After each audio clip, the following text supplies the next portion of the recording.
ধ্বনি শুনি প্রতিবেশীগণ, গদাধর গৃহে সবে আসিল তখন। সবে বলে, হে ব্রাহ্মণ, কেঁদে কি বা ফল? লক্ষ্মী যাহা বলেছেন শুনহ সকল। রুক্ষ চুলে ময়লা বস্ত্রে কবু না থাকিবে, গৃহ মধ্যে লক্ষ্মীর ঘট স্থাপন করিবে। প্রতি গুরুবারে সবে লক্ষ্মীরে পুজিবে, তার ফলে তোমাদের দুঃখ দূর হবে। আরো যাহা বলিছেন শুনো হে ব্রাহ্মণ, ডালিম তলায় পোতা আছে বহু রত্ন ধন। সেই ধন তুমি দ্বিজ তুলিয়া আনিবে, রাজার সমান তুমি মহাধনী হবে। শুনি তাহা গদাধর দ্রুত গতি যায়, নানা রত্ন পায় দ্বিজ ডালিম তলায়।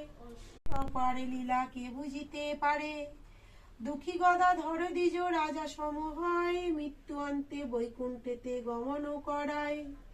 লক্ষ্মী পূজা চৈত্র মাসে যে জন করিবে, তার গৃহে ধনৈশ্বর্য পরিপূর্ণ হইবে।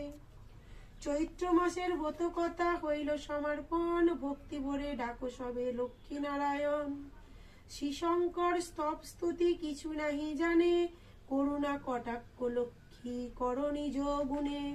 হরি হরি, হরে কৃষ্ণ হরে কৃষ্ণ হরে কৃষ্ণ।